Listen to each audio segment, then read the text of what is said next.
도저히 살 수가 없다 싶은 사람들은 트럼프건 맘다니건 신경 안 쓴다. 네. 나는 살아야 되겠다.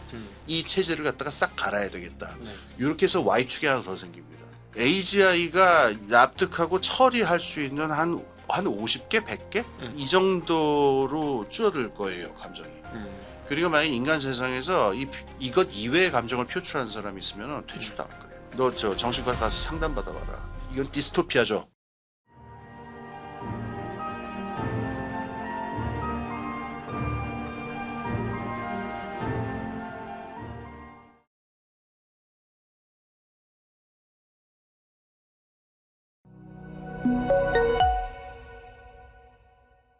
안녕하십니까. 증시각도TV 시청자 여러분, 투자자 여러분 반갑습니다. 네, 여러분이 기다리시던 코너 도기 아카데미 시간이 돌아왔습니다. 네, 오늘 글로벌 정치경제연구소 지금 아주 심각한 상황입니다. 글로벌 정치경제가. 네, 그래서 홍기빈 선생님 모셨습니다. 홍기빈 선생님 어서 오십시오. 네, 안녕하세요. 네, 안녕하십니까. 네, 미국에서 난리가 났습니다. 미국에서 나는 사회주의자야 하는 사람이 예. 뉴욕 시장에 당선이 되는 놀라운 일이 벌어졌어요. 네. 저는 어떤 걸 생각했냐면 1900년대 내외의 그 도금 시대 이후 극적으로 나타난 이 양극화가 결국 여기까지 오게 만들었다. 그렇죠. 네, 그런 생각이 듭니다. 그러면 근데 문제는 뭐냐? 그러면 도금 시대 때는 공산주의 혁명이 일어나면서 자본주의 쪽에서는 뭔가 수정을 해야 되는 어떤 절박함에 놓여서 시스템을 조금 개조를 한 건데 지금은 보니까 주식시장 때문에 중산층이 옛날보다 두터워가지고 주식시장이 꺼지지 않는 한 혁명은 일어날 수 없겠구나. 전 요즘 그런 생각을 합니다. 뭐 당연히 다르죠. 그때랑 다르고 그때는 중산층의 숫자가 그렇게 많지도 않았어요. 그러니까 그리고 하류층 노동자 계급의 숫자가 굉장히 많았고 그러니까는 그때랑 지금 이게 상황이 좀 많이 다르죠. 근데 뭐 혁명이 날지는 모르겠는데 그 정치 지형은 굉장히 급속하게 바뀔 것 같다라는 게 제 생각이에요. 어떻게 하냐면은 요번에 그거 보셨는지 모르겠어요. 그 맘다니 시장 그분 이제 그 민주사회주의자라고 스스로 부르는 분이고 이분이 저 백악관을 가서 트럼프랑 한 몇 시간 그냥 사이좋게 화기애애하게 얘기를 했다고 그래요. 그래서 이제 합동 기자회견을 하는데 둘이 뭐 어깨 격구까지는 아닌데 굉장히 뭐랄까 이게 하모니를 이루는 그런 기자회견을 해갖고 많은 사람들이 놀랐다고 그러죠. 사람들이 막 기자들이 이제 열이 받으니까 막 맘다니 보고 당신 얼마 전에 그 트럼프 보고 파시스트라고 부르지 않았냐고 그거 어떻게 생각하냐고 그랬더니 갑자기 트럼프가 그 맘다니 보고 괜찮다고 뭐 파시스트라고 해도 괜찮으니까 편하게 얘기하라고 뭐 그러는 아주 그 배꼽을 잡는 그런 장면도 나오고 그랬어요. 그러니까는 그때 맘다니랑 그 트럼프가 그렇게 사이좋게 얘기하고 사이좋게 그 기자회견을 할 거라는 생각을 사람들이 잘 못하니까 그게 일종의 충격이었는데 뭐 그거는 뭐 깜짝 쇼일 수 있어요. 그런데 이제 재미난 건 뭐냐면은 맘다니를 요번에 찍었던 사람들을 조사해 보면은 트럼프 지지층이 되게 많아요. 그러니까 맘다니 본인 말로는 요번에 자기 찍은 사람들이 한 10%는 저번 대선 때는 트럼프 찍은 사람들이었다. 그리고 실제 그 뉴욕에서 그 선거구 조그만 게 굉장히 많잖아요. 그 중에서 그 맘다니를 찍은 선거 구역의 그 디스트릭트의 30% 정도는 저번 대선 때는 트럼프를 찍었던 데예요.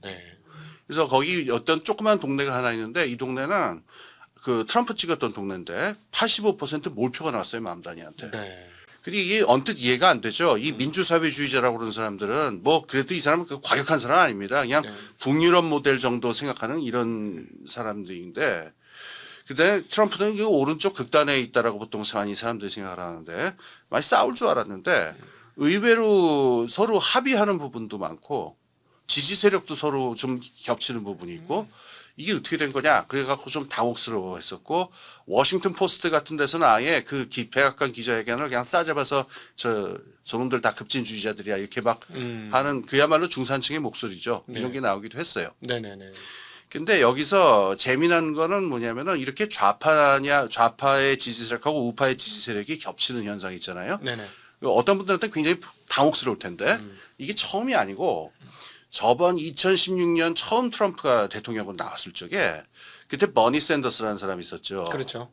이 사람도 민주사회주의자입니다. 네, 그 민주당 안에는 있지만 사실상 외곽 부대나 마찬가지죠. 그렇죠. 사실 네. 쭉 저 독립 후보로 살았던 사람인데 최근에 민주당에 들어온 사람이죠. 그 사람이. 근데 이 사람도 이제 맨 왼쪽에 있는 사람이고 트럼프도 맨 오른쪽에 있는 사람이었는데 지지층이 그때도 묘하게 겹쳤어요. 네.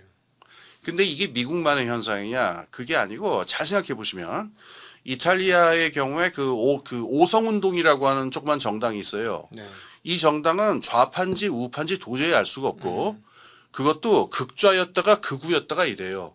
사회 경제 강령을 보면은 굉장히 좌익적이고 급진 좌파고 이민 문제라든가 외교 문제 같은 거 보면은 굉장히 극우에 가까워요. 네. 그다음에 이제 프랑스에서 그때 굉장히 있었던 그 노란 조끼 운동 같은 거 있죠. 네. 이것도 좌파냐 우파냐를 따지는 게 정말 무의미합니다. 두 가지 경향이 다 있어요. 급진 좌파의 경향하고 급진 우파의 경향이 다 있어요. 그러니까 이런 게 지금 한 10년 정도 쭉 이렇게 여러 나라에서 이런 어떤 급진 좌파하고 급진 우파하고 묘하게 겹치는 일들이 벌어지는데 네. 요게 좀 주목해 볼 만한 일이에요. 지금 말씀을 듣다가 상상의 나래를 좀 폈는데 어떤 상상에 그럼 그들을 묶어주는 공통점은 무엇인가? 예, 예. 라고 생각을 해보면 네. 나부터 좀 먹고 살자. 네. 아마 생존 욕구, 예, 예. 생존 욕구하고 지금의 결핍에 대한 네. 반작용. 예, 예. 나 좀 살려줘. 예, 예. 나는 살아야 되겠어. 난 다 필요 없고 일단 뭐 이념이고 뭐 필요 예, 없고 이념 그렇지. 이념은 중요하지 않고 너희들 거고. 살자. 나는 좀 생활을 하게 해줘. 예, 예. 지금 요번 그 뉴욕시장 선거에서 제일 크게 그 맘다니가 성공할 때게 제일 중요한 구호는 뭐냐면은 영어는 이제 affordability라는 말인데 네. 우리말로 잘 번역이 안 되니까 생계비 안정 정도로 할게요. 음. 지금 뉴욕의 물가가 저도 친구한테 들은 얘기인데 그냥 허접한 그저 그런 샌드위치 하나 사 먹잖아요. 그럼 $30를 내야 된대요. 그럼 4만 원 돈 그냥 쑥 나가는 거잖아요. 이러면은 이게 부자들이나 좀 괜찮게 사는 사람들은 에이 하고서 그냥 좀 짜증이 나는 문제겠지만은 아니 서민들은 뭘 먹습니까 이러면 그렇죠. 점심을 먹을 수가 없잖아요. 사 먹을 수는 없는 거 해 먹어야지. 그러니까 이렇게 되니까 이게 반만 이런 게 아니라 교통비도 비싸고 모두 비싸고 다 너무 비싸니까 네. 이야말로 어포더블하지를 않은 거예요. 이거 살 수가 없는 거예요 사람이 생존의 문제가 되니까. 요번에 맘다니 후보가 그 전에 있었던 어떤 급진 좌파랑 좀 다른 점이 있었는데 어떤 뭐 인종 문제라든가 성소수자 문제 이런 거에 있어가지고 그거에 대해서 뭐 우익적인 입장을 취한 건 아닌데 이것보다 affordability 생계비 안정을 중심으로 하겠다. 그러니까 이걸로 파고든 겁니다 서민들한테. 네. 그러니까 지금 정말로 먹고 살기 힘든 서민들 입장에서는 뭐 이념이고 뭐고 찍는다. 네. 그리고 트럼프랑 그 맘다니가 같이 얘기를 할 적에도 두 사람이 이제 말이 맞았던 거는 지금 뉴욕 사람들 살 수가 없다. 네. 뉴욕 사람들 어떻게든 살 수 있게 해줘야 된다. 이 부분에서는 두 사람이 비슷하고 이렇게 살 수 있게 하기 위해서는 아주 과감한 특단의 조치들을 두려워하지 않겠다. 네. 이런 것들 두 사람이 맞는 점이고 이게 찍은 거죠. 그래서 지금 아까 말씀하신 그걸 갖다가 저는 맞는 말씀인데 조금 부족하다고 생각해요. 네. 딱 그 전곡을 찌른 표현은 아닌 것 같고 제가 알고 있는 표현은 현상 유지냐 현상 타파냐예요. 네. 네. 그러니까 판을 갈아야 된다는 거죠. 네네네. 그러니까 사실 먹고 살기 힘든 거는 그전에도 항상 그런 사람들은 있어요. 그런 그럼요. 분들 계시죠. 근데 그런 분들이 항상 지금처럼 행동한 건 아닌데 왜 지금 같은 행동이 나오냐면은 이 체제가 안정이 돼 있을 때는요. 네. 정치 구도가 어떻게 되냐면은 우리 흔히 아는 극좌, 중도좌파, 그다음에 중도우파, 극우. 이게 전선위의 참새 모델이라고 저는 부르는데 네. 일직선 위에 이렇게 왼쪽에서 오른쪽까지 쫙 이렇게 전선위의 참새처럼 놀아놓는 거 요걸 두고 우리가 선택을 하잖아요. 네. 요건 체제가 안정됐을 때거든요.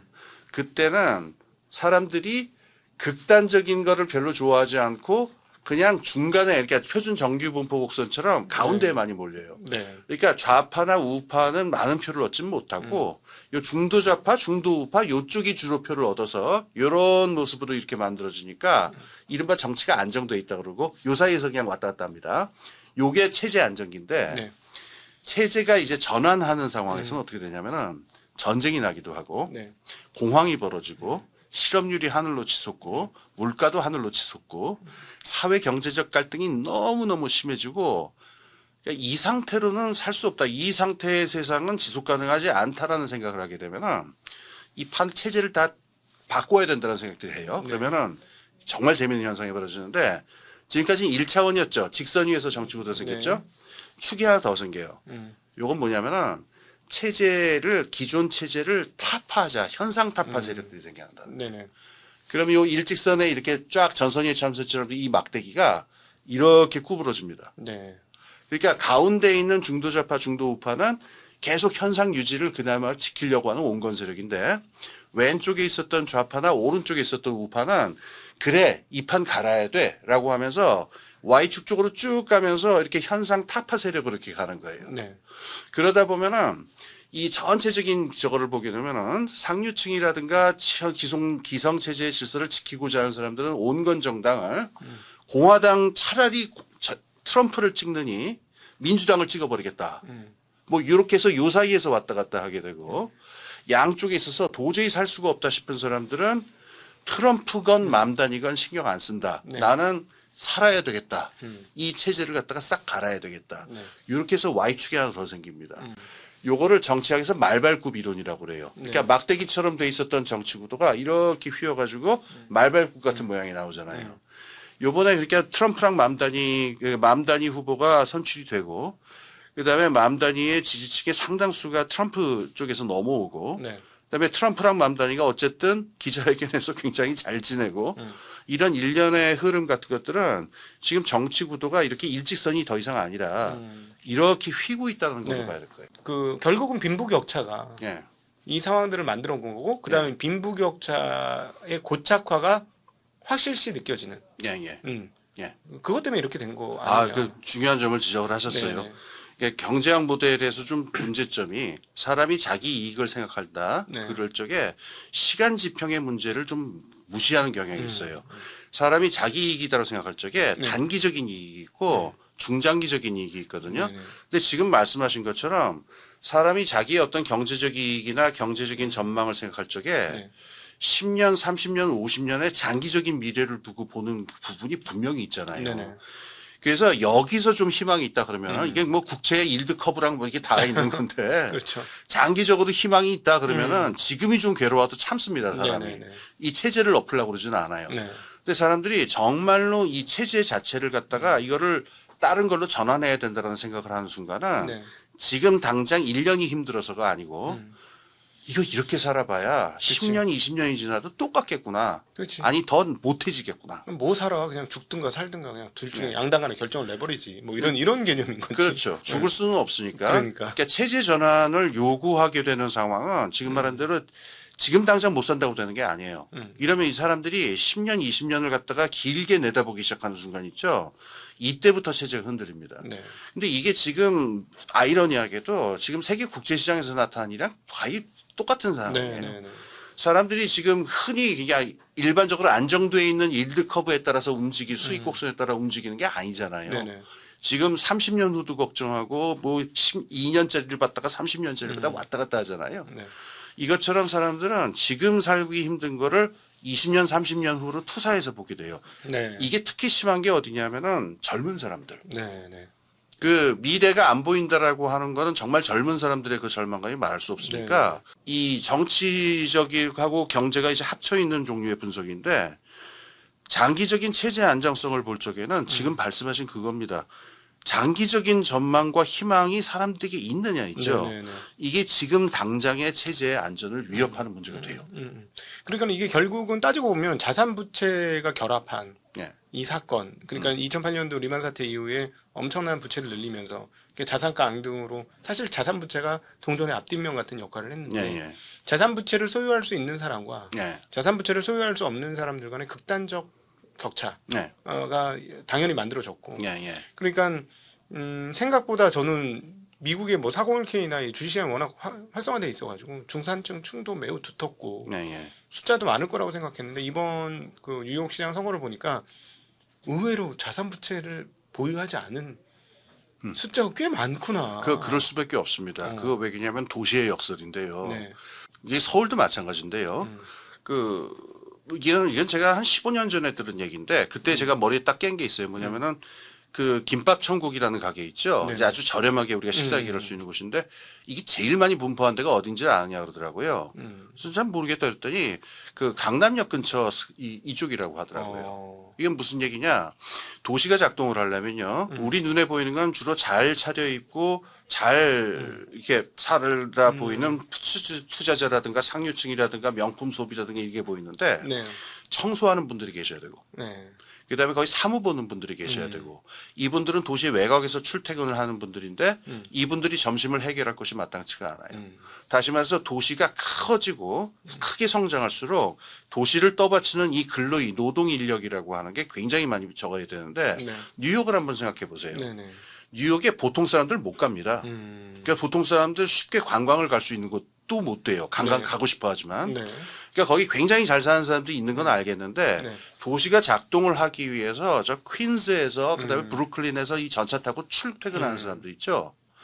그 이 사람들 그거 어떻게 사느냐. 다시 말해서 뉴욕 같은 메트로 도시들이 있게 되면은 그 거기는 심한 양극화가 벌어지게 돼요. 정말로 그 도시에서 살 수 있을 정도의 사람들하고 그 도시를 떠받치기 위해서 힘겹게 살아가는 사람들 이렇게 두 개로 나눠지는데 물가가 오르게 되면은 이 사람들이 살 수가 없게 되고 도시 자체가 유지 불가능하게 돼요. 네. 이게 중요한 도시의 역설이니까 우리나라도 서울이 점점 이게 메트로 도시가 될 적에 같은 현상 벌어질 거다 이렇게 봐야 될 겁니다. 하긴 제가 한 10몇 년 전에 이제 압구정동에서 일했는데 압구정 PB센터에 있었거든요. 예, 예.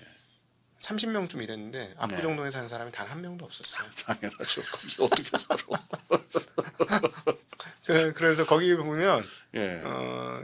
그리고 이제 또 하나 이제 거기서 느꼈던 문제점은 많은 사람들이 압구정동 사람들 잘 사니까 소비의 어떤 지출도가 굉장히 높을 거라고 생각하는데 절대 그렇지 않다는 거. 그래서 가성비 식당 외에는 예. 돌아가는 식당이 거의 없다. 아, 그래요? 예, 예. 뷔페도 가성비 뷔페만 있어요. 아, 예. 고급 뷔페는 없습니다. 예. 네.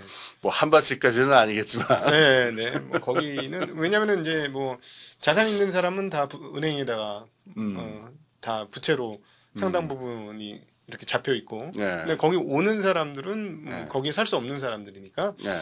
그러니까 다 그런 가성비템들만 음. 되는 거예요. 가성비 팀들. 네, 정말 많이 그게 이 동네는 이런 동네구나. 이 동네에 사는 사람들은 은행 대출금 갚느라고 자동차나 외모 꾸미는 데까지는 돈을 네. 써도 예. 자기가 밥 먹고 사는 문제는 되게 저렴하게 예. 끼니를 해결하는구나. 예, 그런 걸 느꼈었던 적이 있습니다. 예. 네. 뉴욕 시장으로 당선된 그 맘다니 현상을 우리가 어떻게 봐야 할 건가? 그리고 이것이 어떤 것에서 이런 쪽으로 연유한 것인가에 대해서 우리 홍기민 선생님과 함께 좋은 인사이트를 얻는 그런 시간이 되었습니다. 홍기민 선생님과 함께하는 2부는 아주 논쟁적인 주제로 여러분과 함께하고자 합니다. 바로 이제 AI 관련된 이야기를 하고자 하는데요. AI가 정말로 우리의 미래인가? 이 문제. 좀 더 구체적으로 얘기하면 저는 그럴 생각이 드는데 AGI라는 게 정말 가능하냐? 네. 정말 인간을 대체할 수 있는 또는 인간보다 더 우월한 그런 지성체가 나올 것이냐? 네네. 그 문제일 것 같아요. 네네. AI가 진짜 답이냐? 그건 결국은 예를 들어서 지금 백과사전 역할을 해주는 건 충분하죠. 예, 예. 예, 지금 옆에 백과사전 또는 옆에 도서관을 끼고 산다는 것까지는 어떻게 동의하십니까? 예, 그럼요. 저도 엄청 없으면 못 삽니다. 저도 이제. 그러세요? 예, AI 있어야 뭐 하죠. 그렇죠. 오늘 이 얘기가 중심은 아니지만 이 얘기만 하고 넘어갈게요. 지금 어느 정도로 대학이나 학계도 심하게 침윤이 돼 있냐면은 AI로 논문 써서 제출한다는 얘기는 지금 너무 흔하고 너무 많이 벌어지고 있으니까 논문 심사하는 사람들이 딱 보면은 이거 AI를 썼구나. 근데 화도 안 낸대요. 너무나 이게 많으니까. 그러니까 AI로 학술 논문을 쓴다. 이거는 뭐 인문사회과학이고 뭐고 다 마찬가지고 네. 이거는 뭐 새로운 일이 아닌데 한 몇 주 전에 되게 새로운 일이 있었어요. 뭐냐면은 스탠포드 대학에 있는 어떤 대학원생이 이 전공은 모르겠어요. 근데 이 학술지에다가 논문을 투고를 했다가 자꾸 이게 리젝을 먹으니까 근데 리젝 먹은 것까지는 좋은데 심사 기간이 너무 긴 거야. 7, 8개월 만이니까 짜증이 나잖아요. 그래서 이 친구가 뭘 했냐면은 AI를 통한 리뷰 시스템을 만들었어요. 그러니까 논문이 들어오면은 그 전까지는 왜 전문가들 3사람 정도가 그거를 이렇게 리뷰해서 게재, 불게재 이걸 판정을 내렸잖아요. 네. 이걸 판정을 하는 AI 시스템을 만든 거예요. 근데 문제가 그 일관성을 갖다 조사를 해보니까 사람이 리뷰를 했을 경우랑 똑같거나 더 낫대요. 그러니까 이건 뭐냐면은 AI로 논문을 쓰는 정도가 아니라 AI로 게재할 거냐 말 거냐도 AI가 판단할 수 있다라는 가능성이 생긴 건데 네네. 이런 어떤 일이 벌어질 수 있냐? 물론 이거는 그 상상이지만 아직은 논문을 AI로 쓰고 그럼 그 논문을 판단하는 것도 AI가 하고 그렇게 해서 게재된 논문을 AI가 다시 읽고 그래서 또 AI가 논문을 쓰고 그러면은 학계 전체가 AI로 굴러가게 되는 그런 세계상이 올지도 모른다 이렇게 되는 거죠. 네네네네. 뭐 이게 AI가 강점인 것은 기존에 나와 있던 인간이 만들어낸 저작물 또는 이렇게 산출물 그거를 읽어낼 수 있는 그 능력에 있어서 네, 네.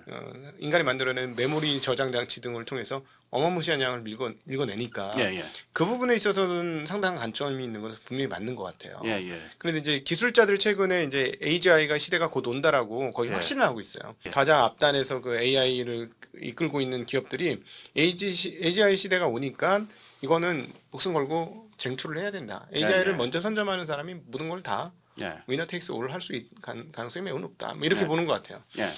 이거를 보는데 이게 인간에 대한 이해는 무엇인가? 예, 예. 아니 기술자들이 예. 인간을 어떻게 규정할 수 있지? 하는 그런 문제와 예, 예. 사실 이들이 규정하는 인간상이 AI의 인간상에 대해서 그 소위 말하는 AGI라는 건 일종의 인간상인 거지 않습니까? 예, 예. 지적체계의 인간상인데 그들이 만든 인간상을 과연 신뢰할 수 있을 것인가? 예. 그러면 한 발 더 들어가면 그게 무슨 AGI인가? 예, 예. 하는 그런 고민에 도달할 수밖에 없다는 예, 거죠. 예. 네. AGI를 얘기를 하면서 이분들이 뭐 말뭉치라든가 뭐 연산 방법식에 대해서 얘기를 한다면 제가 무슨 얘기를 하겠어요. 근데 이분들이 인간의 정신이라든가 사회의 구조에 대해서까지 막 얘기를 하는 걸 보고서 아, 이게 AI 전문가란 건 없는 거구나라고 하는 확신이 생기더라고요.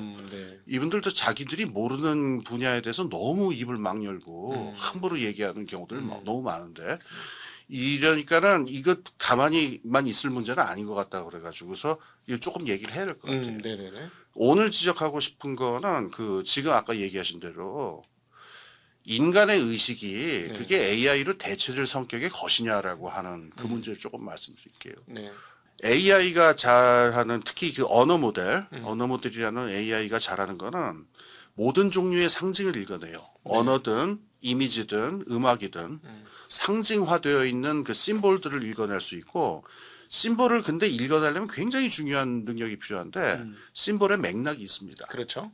가령 우리가 소 그러면은 그 마장동에서 이 소시장 우시장에서는 소가 그냥 고기에 불과한데 네. 고대 이집트에서는 소가 신이었고 네. 기타 등등등 이게 맥락이 다 다르잖아요. 그렇죠.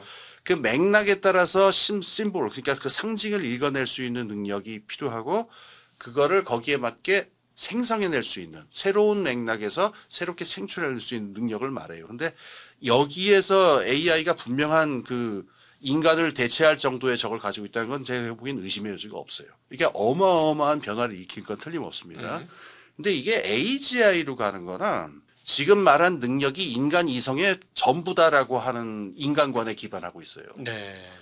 그런데 이게 인간 저거의 전부냐? 그 철학 쪽에선 전혀 아니라고 그래요. 그게 20세기 철학이 제일 중요한 점이라고 해도 과언이 아닌데 우선 라깡이라든가 카스토리에디스 같은 사람들 정신분석 쪽을 한 사람들은 지금 말한 상징들의 맥락을 가지고 구성된 세계는 인간 정신의 일부에 불과하다고 그러고 그걸 상징계라고 그럽니다. 라칸 같은 사람. 네.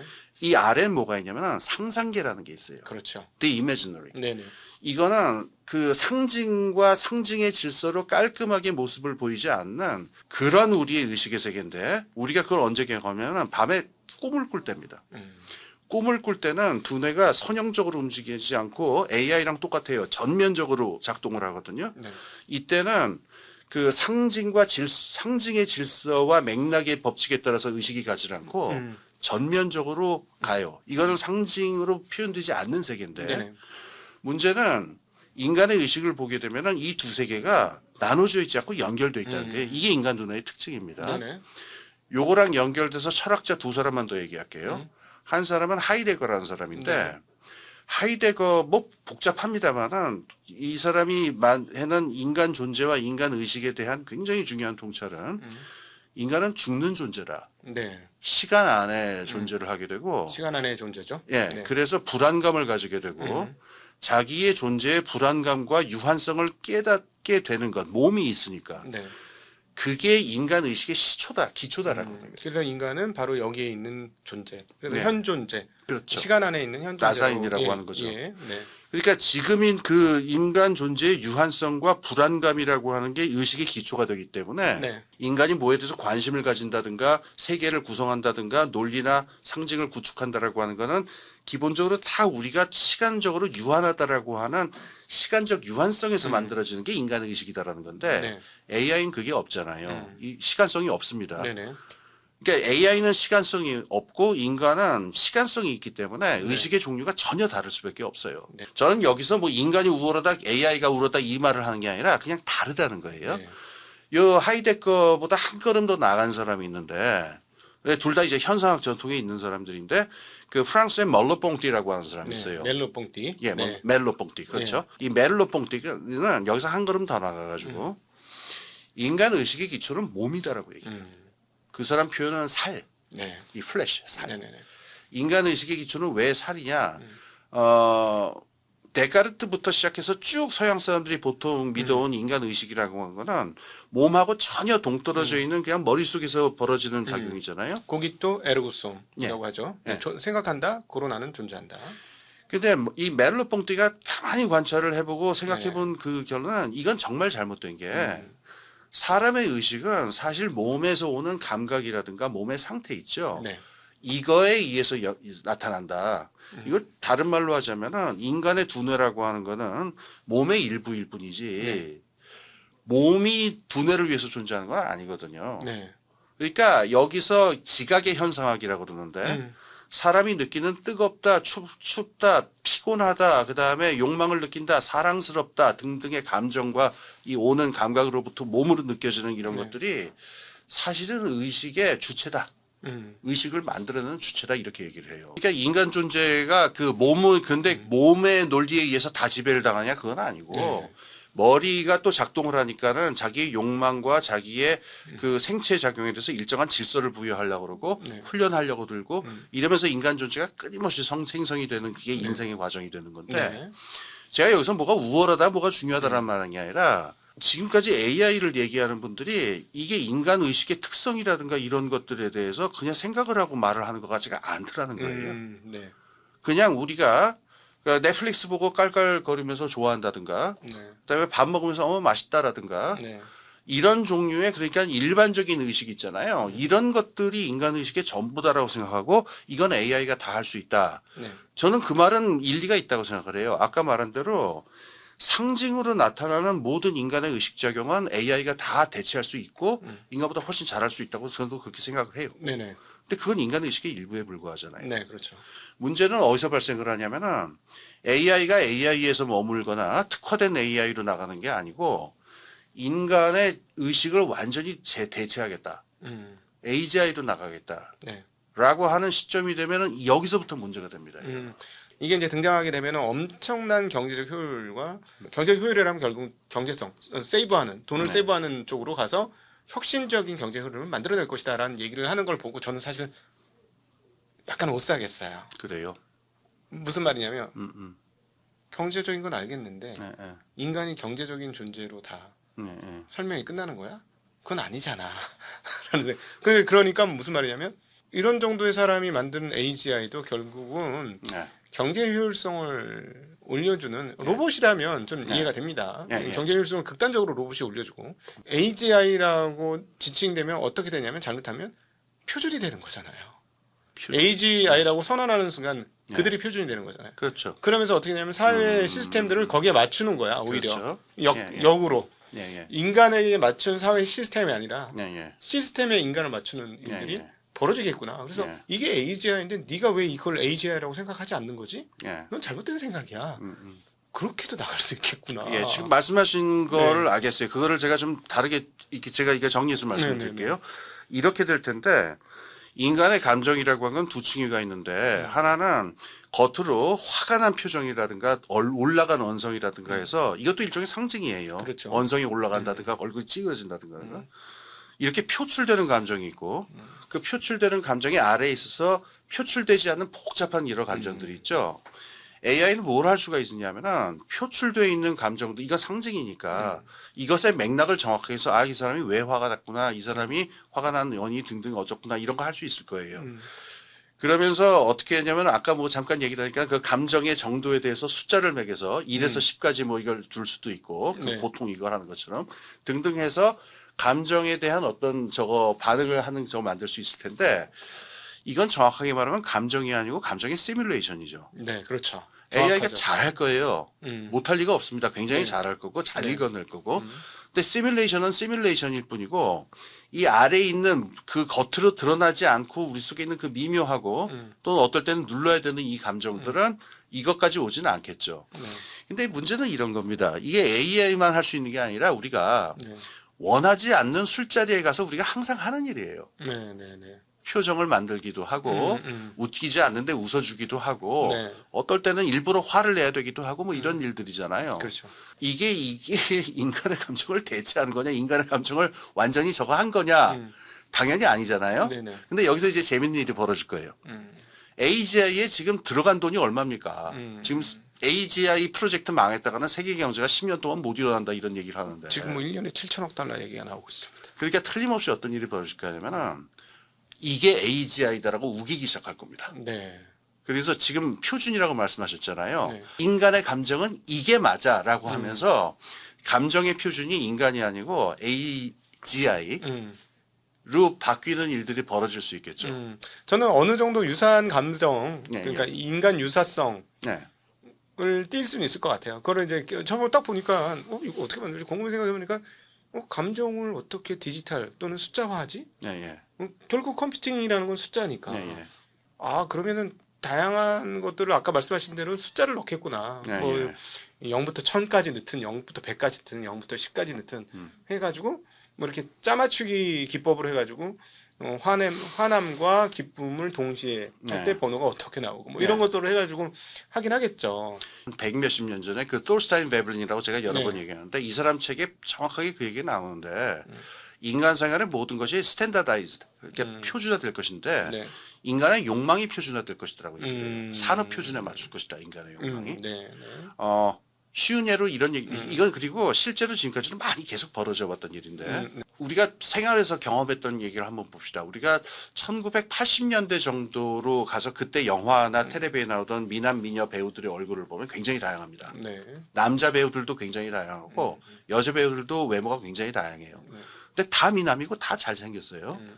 근데 최근 2020년대에 와가지고 미남 배우, 미녀 배우를 보면은 놀랄 정도로 얼굴들이 몇 가지 유형이 되질 않아요. 네.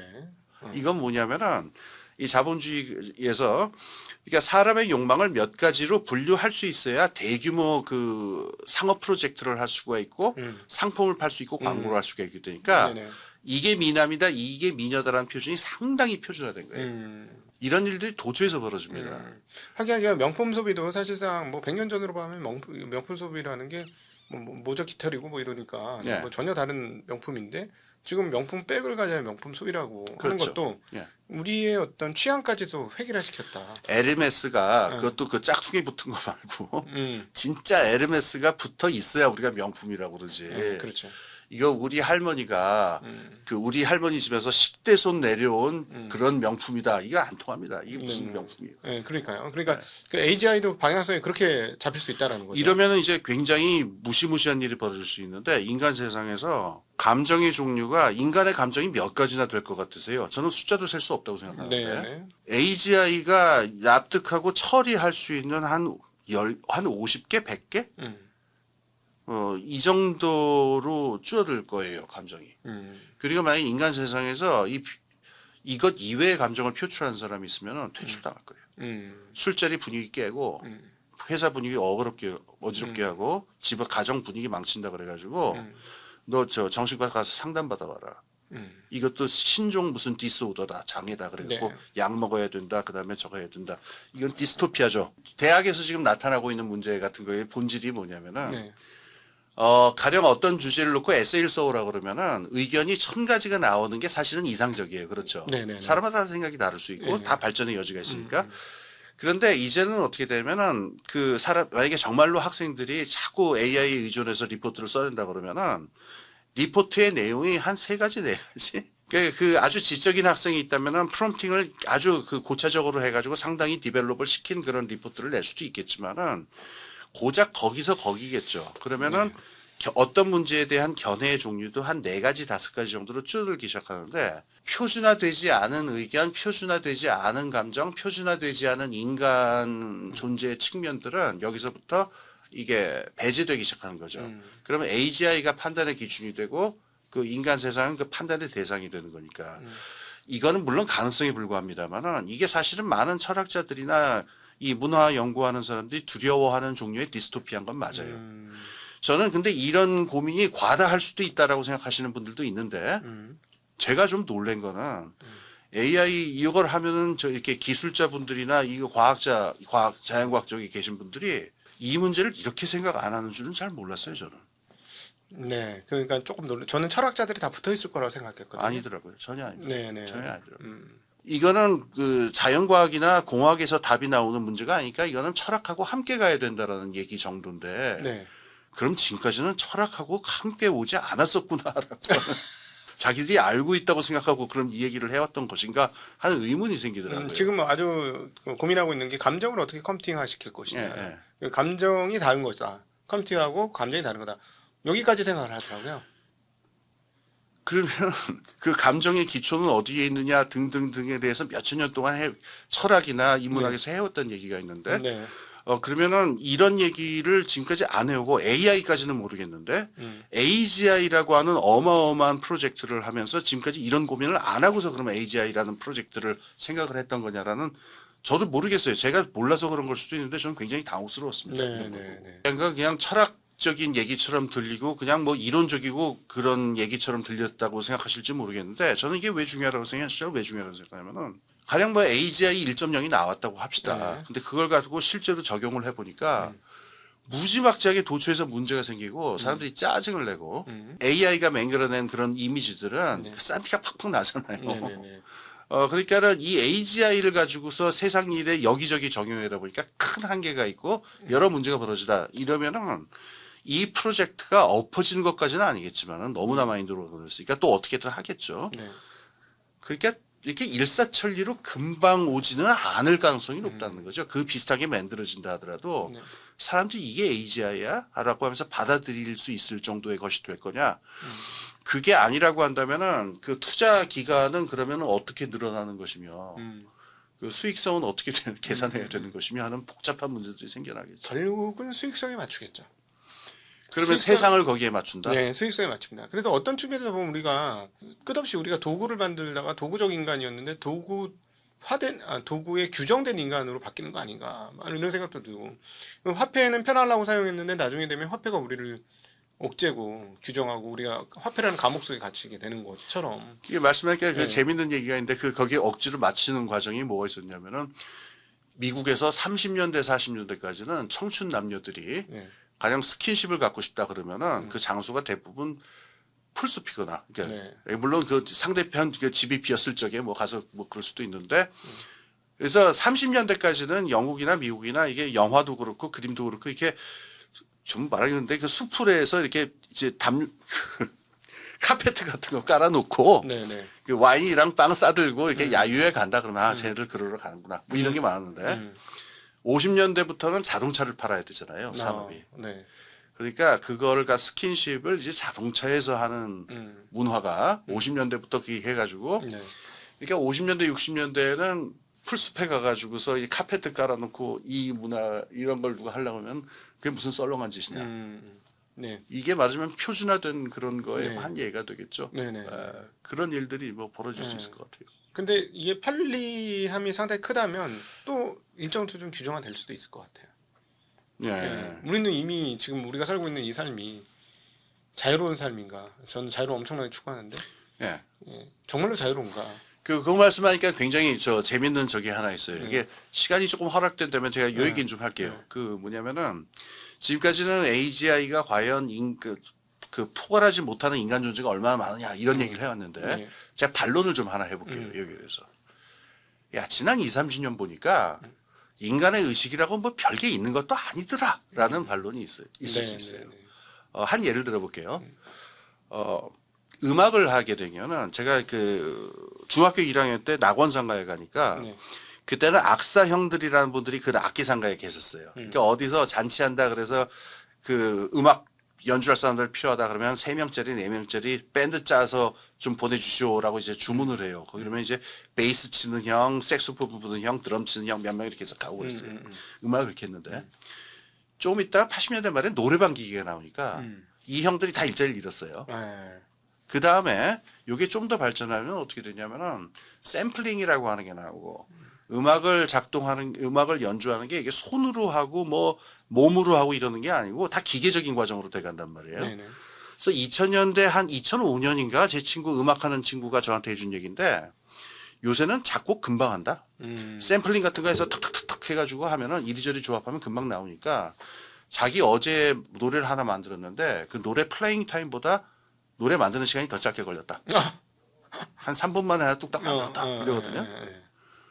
그러면은 우리가 가령 작곡을 한다 그러면 옛날에 베토벤이나 뭐 차이콥스키가 작곡하는 그런 과정을 떠나가지고 최근에 와서 만들어 물론 지금도 차이콥스키 같은 고민하는 그런 뭐 작곡가들도 계시겠지만은 산업화된 영역에서는 인간이 만들어내는 이미지라든가 음악이라든가 심지어 문학이라든가 이게 뭐 그렇게 아까 뭐 하이데거가 어쩌고 뭐 멜로 뽕띠가 어쩌고 그랬는데 그렇게 몸에서 우러나오는 깊이 있는 글이 나오는 것 같지도 않고 그냥 그저 그런 소설들 그저 그런 이미지들 이런 건데 현실적으로 다 이렇게 살고 있지 않느냐.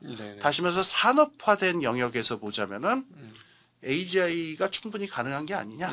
이런 반론이 얼마든지 있을 수 있을 것 같아요. 그러니까 AGI는 어떤 측면에서 보면 규정의 문제일 수 있다. 예. 그런 생각을 많이 하게 됩니다. 지금 그 아까 학술 논문도 마찬가지인데 왜 그걸 논문 쓰는 사람이나 논문을 심사하는 사람이나 AGI랑 비슷하냐? 지난 20-30년 동안 학계에서의 그 어떤 그 프로시저라고 하는 게 굉장히 기계화됐거든요. 그러다 보니까는 그냥 몇 가지 요건 맞추고 몇 가지 드드득 하면은 게재. 아니면은 불게재. 뭐 이렇게 되다 보니까 야, 그건 나도 하겠다. AGI 입장에서는 그럴 수가 있는 거니까. 다시 말해서 이런 거죠.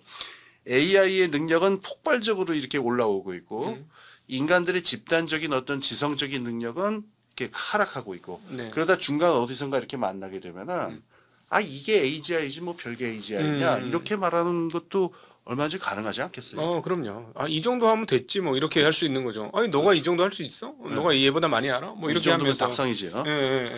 야 웬만하면 박사보다 나은데 뭐 이러면서 그래 얘는 다방면이야 뭐 이래버리면 충분히 그렇게 규정될 수 있을 것 같아요. 그러면은 어떤 측면에서 보면 너무 삶이 재미없어지는 거죠. 그렇죠? 그 생각을 바꾸셔야 돼요. 그 무슨 30년대에 그 카페트 깔아놓고 그 와인 마시는 그런 얘기를 하고 있어요. 이 AGI 시대에.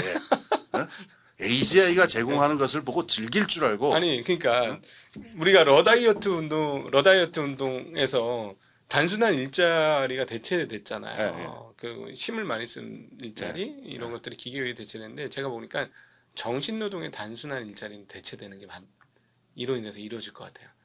정신적 러다이어트 상황들이 발생할 것 같다. 왜냐하면 지금 벌써 변호사, 법무사 이쪽이 그러니까 규정화된 글을 갖고 있었던 그리고 또 이제 의학 쪽에서도 규정화된 그동안 쌓아놨던 것들이 어떤 테두리 안에서 폭이 넓더라도 테두리 안에 있는 거 있지 않습니까? 거기가 가장 먼저 타격을 입을 것 같고 오히려 연예인이라든가 정말 그 어떤 그 아웃사이더들이 만들어낸 세상 있지 않습니까? 그거는 의외로 그쪽은 살아남게 요 영역이 제대로 침범을 하기가 조금 시간이 많이 걸리겠구나 이런 생각이 많이 들더라고요. 저는 꼭 그렇지도 않은 것 같아요. 왜냐하면은 근데 아까 그 방금 얘기할 때 그 재밌었던 게 가령 변호사라든가 의사라든가 교수라든가 이런 분들을 1960년대 이른바 지식기반 경제의 담론이 처음 나타나기 시작할 적에 이 사람들 뭐라고 정의를 했었냐면은 기호와 상징을 다루는 사람들이라고 그랬어요. 그 참 적절한 정의인데 지금 아까 제가 말씀드렸듯이 지금 AI가 정말 할 수 있는 게 뭐냐면은 기호와 상징을 다루는 겁니다. 그러니까는 거기서 대체가 빨리 벌어질 거다라는 수 있다라는 말씀을 하신 게 아마 그 맥락인 것 같고 연예인이라든가 또는 아주 아주 독특한 연극을 하는 분들이라든가 독립 영화 하시는 분들이라든가 이런 분들은 AI가 저하지 않겠느냐.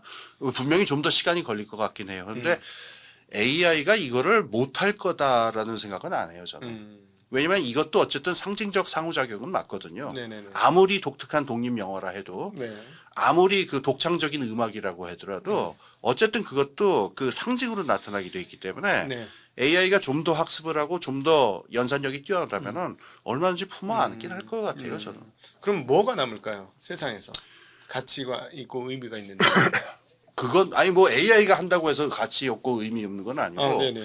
제가 보기에는 AI가 절대로 대체 못할 게 하나 있는데 혼자 치는 점은 못 칠 거예요.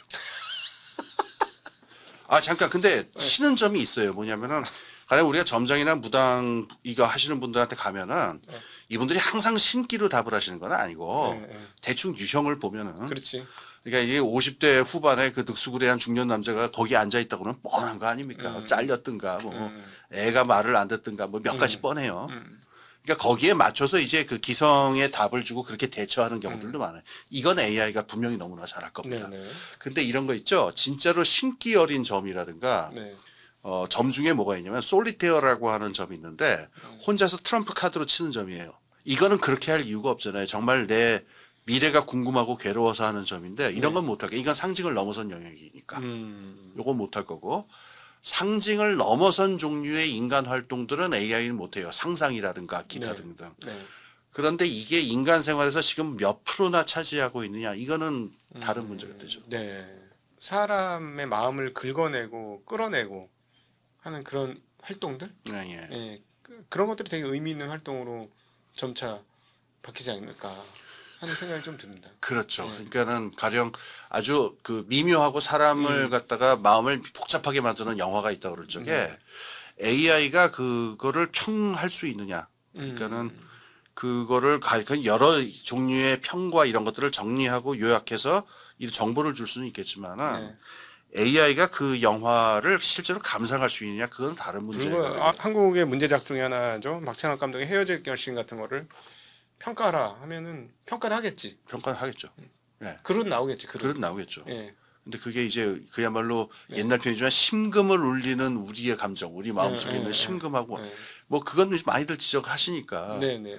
근데 다시 한번 반론을 하지만은 현대 사회에서 그 심금 울리는 그런 장면이 몇 장면이나 되면 그게 우리 삶의 몇 프로나 되느냐. 그래서 그런 측면에서 보면 경제가 우리의 삶을 압도하게 되면 AGI의 성공 가능성은 있는 것 같아요. 왜냐하면 우리 삶이 되게 단순해지잖아요. 경제라는 시스템 안에서 그냥 우리 삶이 거기에 놓여져 있어 버리게 되니까. 좀 무리스러운 말인지 모르지만은 AGI는 성공할 수밖에 없어요. 왜냐하면 너무나 많은 돈이 들어갔기 때문에. 이건 무슨 표현이랑 비슷하냐면은 너 배 안 고파 그러면은 살 빼야 되기 때문에 배 안 고파 이렇게 답할 때가 있어요. 네네. 말이 안 되죠. 네네네. 살 빼야 되는 거랑 배 고는 무슨 상관이에요. 근데 AGI는 성공할까 왜냐면 너무나 많이 돈이 들어갈 거예요. AGI 프로젝트가 엎어지면 안 되기 때문에 AGI 프로젝트가 성공했다라는 담론을 만들어내고 그것에 따라서 사회적인 합의가 만들어지긴 할 거예요. 네네네. 근데 그 과정이 순탄할지는 모르겠어요. 네. 오늘 정치, 경제, 사회를 두루 막 나오고 계신 우리 홍기민 선생님이 철학에도 일가견이 있다는 모습을 보여준 그런 시간이 아니었나 싶습니다. 아주 재미나게 AI가 우리 인간에게 향후에 어떤 방향으로 올 것이며 그리고 인간 입장에서 봤을 때 AI는 무엇인지 그리고 인간 존재와 AI의 차이점은 무엇인지에 대해서 한번 근원적인 질문을 한번 나누어 봤는데요. 저도 설익은 생각이니까 저도 말에 책임 못 져요. 그러니까는 보시고 무식한 놈아 이렇게 가르침을 뭐 댓글로 주시면은 저도 고맙게 배우겠습니다. 네, 저희가 어차피 이건 답을 얻으려고 한 게 아니라 고민을 한번 해본 겁니다. 나중에 조만간에 철학자들이 말한 기술에 대한 이야기를 좀 한번 해봐야 될 것 같아요. 예. 그렇죠? 예. 철학자들이 규정한 기술, 이 기술이라는 게 방향을 잡고 방향성으로 쭉 밀어붙일 때 인간 존재는 어떻게 존재할 수 있는가에 대한 그런 고민도 앞으로 조만간 해보도록 하고요. 그런 고민의 하나로 오늘 지금 저희가 AI에 대한 이야기를 한번 나누어 보았습니다. 아주 귀한 시간 만들어주신 우리 홍기빈 선생님께 다시 한번 감사드리고요. 함께해 주신 모든 시청자분들께도 감사 인사드리겠습니다. 인사드립니다. 고맙습니다.